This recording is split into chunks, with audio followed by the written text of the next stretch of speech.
especially the way that some people interpreted that particular ideal, where we really did consider that the latter part of the 20th century and the early part of the next century was going to be more oriented towards an imaginative. As well as working for Granada TV as a newsreader, Anthony Wilson is a founder member and director of Factory Records, a key figure on the Manchester music scene. For a decade now, his non-compromising music business tactics have rubbed the London majors up the wrong way by ensuring that Factory remains independent and in Manchester.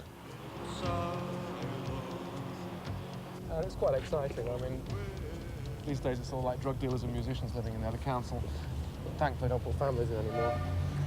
And this is the Caribbean Club. It used to be the Factory It's Club. always been the Russell Club, really. It's always been the Russell Club, and this was the Factory. Before there was like a Factory Records, we ran a club here called the Factory in 1978.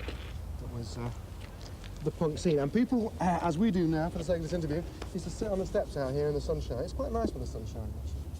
What went on here when you ran the club? It was 78, 79, so it was like real heart of post-punk, of coming out of punk. For Manchester, we had punk really happening here in a way that, because of its smaller environment and because of this, it had an intensity that it never had in London. You had that in Manchester. It produced Joy Division, the greatest group of their era, Buzzcocks, the greatest punk group, Joy Division, the most important post-punk group. In fact, the most important group since the Sex Pistols to today. But you had Martin Hannett, the great producer of his era. You had Peter Saville, the great designer of his era. You had all these, all these things that were there, and we had a great journalist. We had Morley, a great journalist. You had Cummins, a great photographer. So we had top-class stuff in this city. The images come out of the design. They're vaguer, but words like grey, industrial, depressing. How does that fit?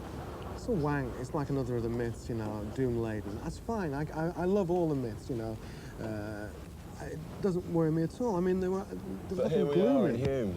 I don't find it too gloomy. It's a bit of a drag today. It's a grey day today. But, I find Hume quite exciting now. Manchester's very exciting. And it's like saying that Hamlet's gloomy or something.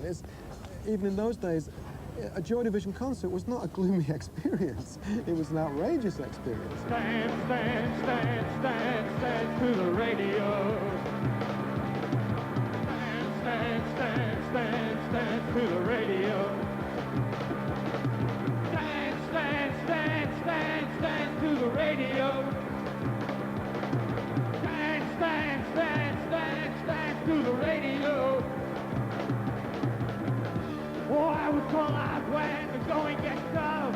Things you've learned are no longer enough. Well, now we can sound, going to know. Synchronize love to the beat of the show. And we could dance. Stand to the radio. Stand to the radio. Stand to the radio. Stand to the radio.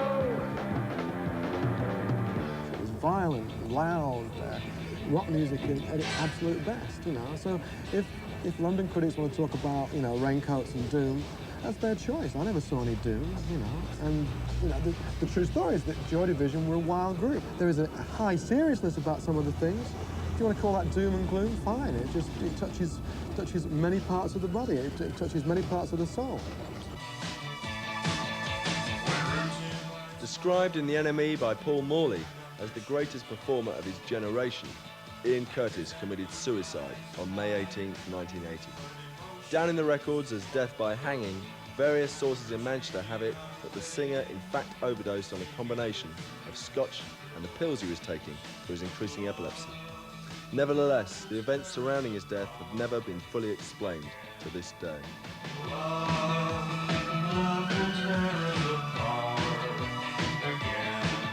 What were you doing when you heard that he committed suicide? I was having my Sunday lunch, actually. What were your first thoughts once you got over the shot? I thought, the bastard, I'm not going to get to America. It was on the evening of American tour. Yeah, I was waiting to go to the airport, as I recall. What were the first band discussions of the remaining members afterwards? What did they centre around Well, the it next just- step? It just centred around carrying on, really. I mean, we knew we enjoyed doing what we did, and we thought we were quite good at it, and we were sort of getting the acclaim as a band that people said, yeah, you're pretty good musicians, we like buying your music, listening to your music. So we just wanted to carry on. It was quite simple. There's a myth about it, the live fast, die young, leave a good-looking corpse and all that, which sort of, you know... There's not many groups do it. There's not many groups do it, no. We thought it was a good gimmick, actually. I'm very surprised he went along with it. No, it's just something that happens. I mean, the Doors and Hendrix and all these classic examples, in a way it puts an end to something so that people in the future can look back at it and say it started here and finished here. It's sort of like very neat and tidy. I think the suicide thing, you know, it was nothing to do with the group, really, was it? Yeah. I mean, that was But the unfortunately, other world of his personal life, Ian's Yeah. personal life. But, you know, that's why that happened. Ian had taken an overdose some time before, and it's one of those things that we'd all assumed it was a cry for help, plea for anaesthesia or whatever. It was one of those ones that you presumed he was merely, you know, asking for help, and therefore it hadn't actually occurred to us that this would happen. It hadn't occurred. I think there is a mythic quality. I mean, Ian isn't a god, or wasn't a god, but I had rock and roll gods. I had Jimi Hendrix and stuff like that, and the early Bob Dylan, and they were worth having. It's a fabulous, popular cultural experience to have those people as your little gods, and I think there's a whole world out there for whom Ian Curtis' mythic role can provide a level of feeling and of whatever that people deserve to have. I mean, all the new people who understand New Order now, maybe in the midst of this world of novelty singles, a little bit of significance and quality and intensity. With this 1988 Quincy Jones remix of the biggest selling 12-inch of all time, Blue Monday, and a BPI award for Best Video for the single True Faith, New Order are a far cry from their days of the ultimate angst-ridden post-industrialist band of the age. In fact, in their hometown of Manchester, they built up something of an empire.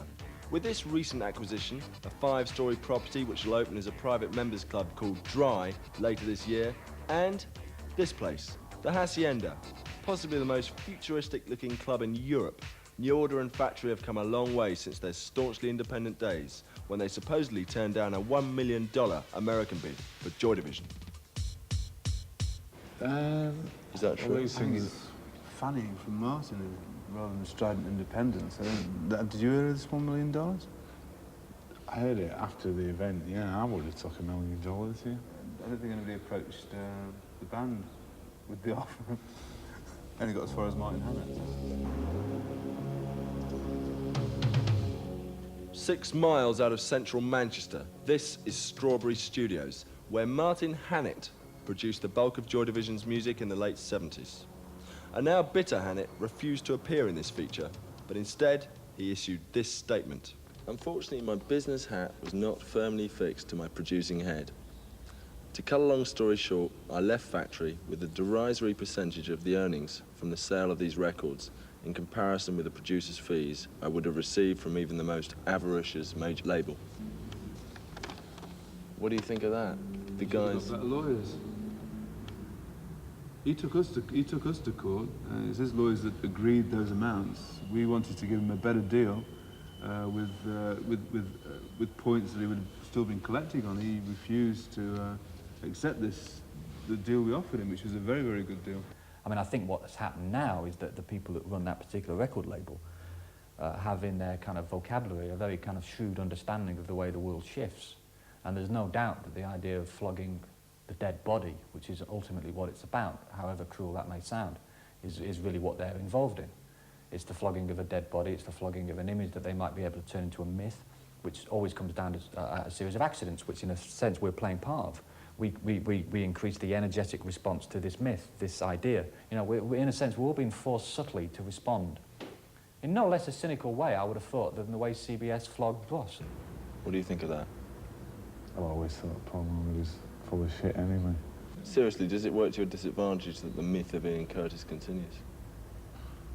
Well, that's part of the reason why I don't like the video, which you haven't asked me about yet, because I think the video very much concentrates on What video? The Atmosphere video. concentrates on Ian very much, and I don't like it. I was never really consulted about the video, and I don't like the Atmosphere video.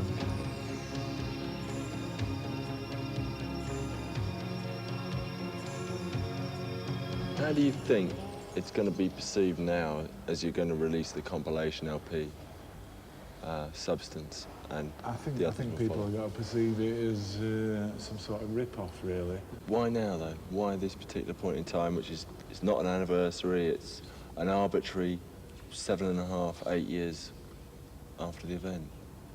To help us with our tax problems, I think it is.